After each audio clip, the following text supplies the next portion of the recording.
Hey buddy, watch this. Hello, Regis Gilman is the name and Hearthstone is the game, and this is part 4 of my Kobolds and Catacombs card review. This time around I have 3 new cards, including 2 new Legendaries, so some pretty exciting stuff to take a look at today. And of course, as always, first up, I'll be doing my detailed reviews, but if you're short on time, you're just looking to see the card reveals and get my really quick take, you can hit the link in the description below to visit the quick reviews portion of this review. It'll just take a few seconds, and then you can see the cards. But if you're willing to stick around and listen to me discuss these in more detail, that's what we're going to jump into right now. So up first, we have a new legendary neutral minion called Zola the Gorgon, which is an incredibly obvious pun on the word Gorgonzola, which is a little cheesy. But this is a 3-mana 2/2 minion with a neat little battle cry. Choose a friendly minion and add a golden copy of it to your hand. So first things first, the fact that it's a golden copy is completely irrelevant. That's just some fun little flavor that Blizzard decided to toss in. Really, it's just adding a copy of a minion to your hand. So this is a little bit like cards like Manic Soulcaster, for instance, which we have right now in standard format, the Mage 3/4 minion that adds a copy of a minion to your deck. But the big distinction for Zola the Gorgon is that it actually adds the minion to your hand. So it's almost like Manic Soulcaster and the Brewmasters, like Youthful Brewmaster, had a little baby, and this is the card that it ended up being. And it's an important distinction because it actually makes Zola way, way better than a card like Manic Soulcaster. Because when you add something to your deck, it's not reliable. It takes more opportunities, more turns, more resources to draw into that thing. So Manic Soulcaster very occasionally saw play with things like Kazakus, for instance, because it's pretty good to have a second Kazakus, but it faded out pretty quickly, and it's not a card we ever see today because, of course, drawing into Kazakus could take 10 turns, and Manic Soulcaster is just not that good on its own to make up for that downtime and those additional resources that are required to achieve its actual effect. Zola the Gorgon clearly does it instantly, and that's really nice. It's super reliable. So it's like drawing the card instead of just increasing the size of your deck by a spot. So that's a really big distinction. So it's more like Youthful Brewmaster in that regard, but it's also better than a card like Youthful Brewmaster, of course, because you're not pulling the actual minion back into your hand. You're just creating a copy of it. So the minion gets to stay on the board. You get to take advantage of those stats or whatever the onboard effect might be. So whereas Youthful Brewmaster is really most powerful with battle cry effects, essentially, Zola the Gorgon could be good with any kind of minion. This is good with death rattle minions. It's good with just high-valued bodies, anything at all. It doesn't have to be a specific kind of card. So there are a lot more uses for Zola the Gorgon. It can fit into a lot of different environments and decks. It can create a ton of additional value. If you want to run 2 Tyrians, hey, guess what? Now you kind of can, right? Now, of course, you have to play Zola the Gorgon in a scenario where that minion is still on the board. So something like Tyrion, for instance, would be difficult to achieve because that's an 8-mana card. This is a 3-mana card. The Tyrion would have to stick around for a turn. So it's really going to be 7 or less mana cards that make Zola the Gorgon make the most sense. But you can think of examples of that. Things like Prophet Velen, for instance, and Araza Priest. You could get a second Velen. So if you need to use one just to heal yourself for 4, but don't feel like losing out on your combo opportunity where you use Velen for tons of damage, hey, copy your Velen with Zola the Gorgon. Another example is Prince Keleseth. Tempo Rogue could really use a third way to bounce a Keleseth, and Zola the Gorgon could do that for you. It could be a pretty strong turn 2 into turn 3. That would be a nutty kind of play. So even in the current meta, I can see homes and opportunities for Zola the Gorgon to see play. And that, of course, is just this meta. As other decks and other combo opportunities arise, as other super powerful cards make their debut, Zola the Gorgon seems like a fairly good way to sometimes double the value of those opportunities and just double down on your game plan and your deck strategy, and sometimes give you backup plans as well. So I can see a lot of ways to use this card. I think it has some interesting potential fits and some interesting, powerful plays. So I don't know that right away it's going to be played in any of those things I mentioned, but clearly the opportunity exists, and I think this is a card we will eventually see a fair bit of in the future. So up next, let's move on to the Druid Legendary Weapon. That's right, another Legendary Weapon. This is the Twig of the World Tree, a new 4-mana 1/5 for Druid with a really cool death rattle. it allows you to gain 10 mana crystals. So a lot of people don't really understand the wording on this, so let's talk about that real quickly. Gaining 10 mana crystals. These are not just empty mana crystals. These are actually full mana crystals. So in other words, this is more like a Nourish than it is a Wild Growth, because Nourish gives you 2 empty mana crystals, but also 2 filled mana crystals. And Twig of the World Tree, when it dies, does the exact same thing. So what does that mean? That means if you played this on turn 4, and your opponent Harrison Jones'd it on turn 5, and passed the turn back to you, you wouldn't just have 5 mana, because your weapon died, you would actually have the full 10 mana. So it can work as sort of a ramp card for empty crystals. The other use condition for Twig of the World Tree is doing something like playing it on turn 7, playing Medivh on turn 8, spending your 8 mana. Medivh equips a new weapon, of course, which kills your Twig of the World Tree, and then you get your hand completely refilled. So you spent the 8 mana for Medivh, Twig of the World Tree dies, now you get 10 mana back immediately, and you could do something like cast an Ultimate Infestation with Atiesh equipped, which of course would get you the value for the UI and also the value of a free 10-drop via Atiesh. So essentially those are the 2 use cases, right? It's defensible against weapon removal in the early to mid game because your opponent doesn't want to give you a ton of mana, because that's just instant super ramp. They would never want to do that. It's like an Astral Communion for free. So typically it's going to linger because your opponent doesn't want to kill it for you. The second use condition is getting it down to 1 durability, or destroying it manually via things like Blingtron or Medivh specifically, because those are really the only 2 neutral weapons Druid can equip in normal circumstances.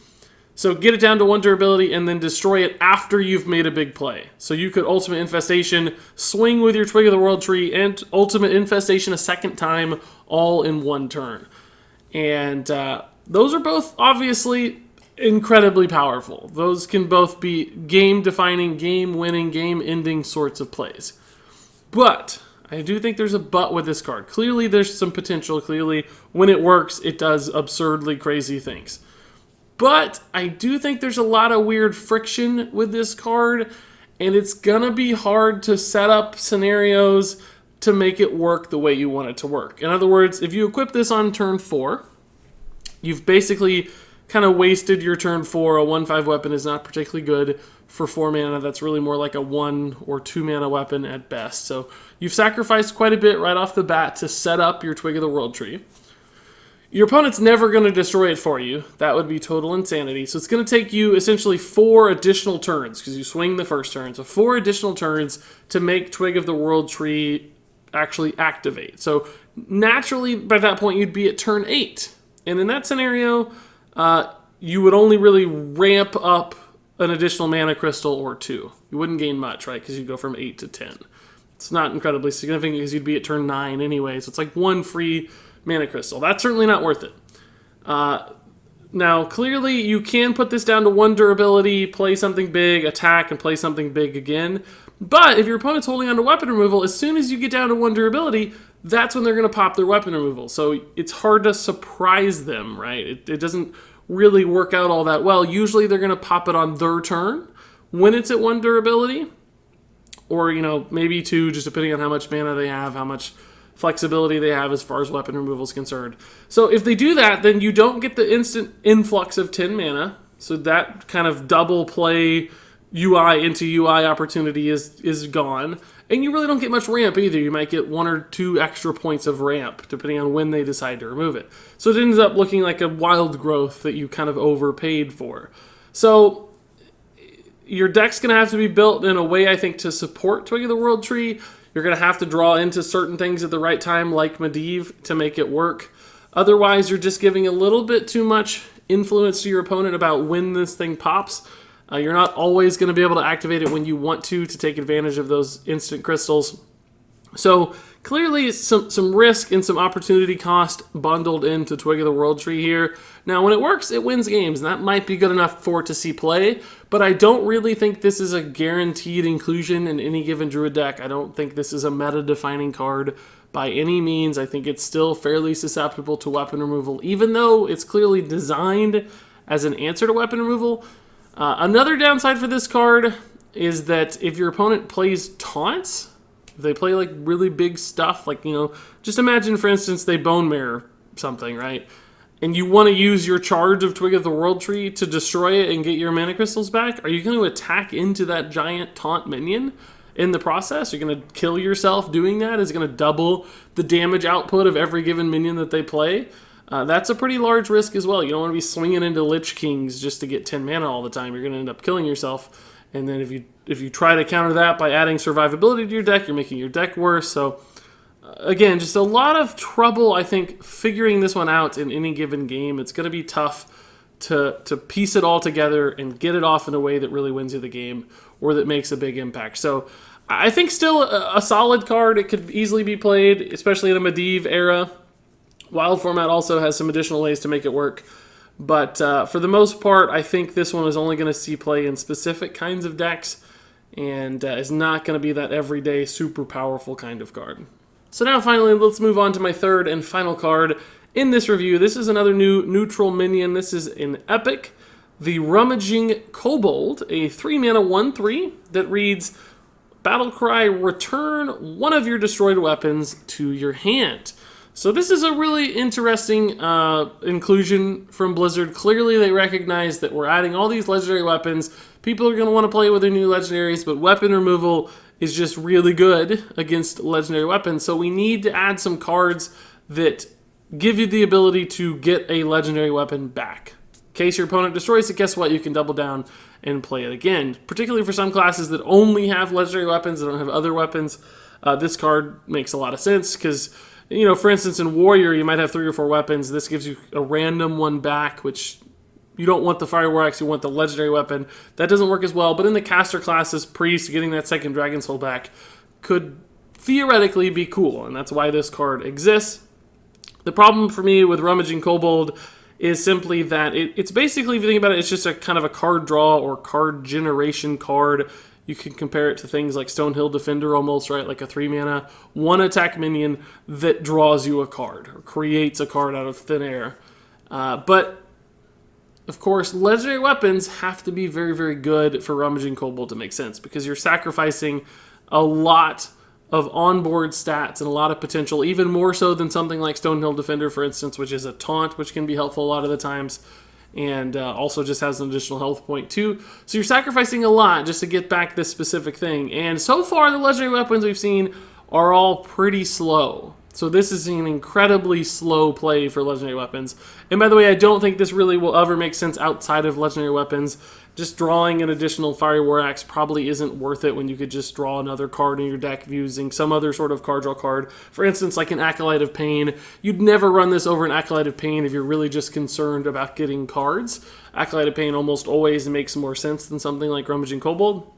So I do think it's really just in the context of legendary weapons where this one makes any sense at all. And even then, so far, we haven't seen any kind of deck-defining legendary weapons that are super important to get back into your hand or seem to be so valuable that would make running this card worth it.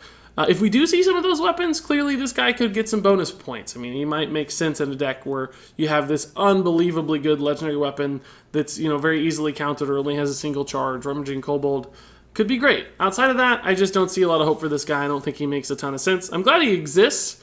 Don't get me wrong. Thematically speaking, to support the goals of the expansion, all of that's great. Rummaging Kobold is cool in that regard. I just don't think he's competitively powerful enough right now, based on what we understand. And honestly, even if we do get some great legendaries, I still have some doubts about this one.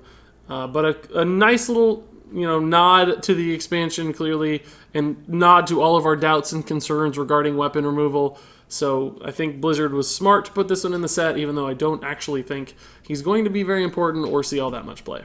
And there you go, folks. That wraps it up for my detailed reviews. But what I'd like to do now is go ahead and jump to these quick reviews where I rate each of these cards from 1 to 5 stars. Zola the Gorgon is a 4-star card. Twig of the World Tree is a 3-star card. And Rummaging Kobold is a 2-star card.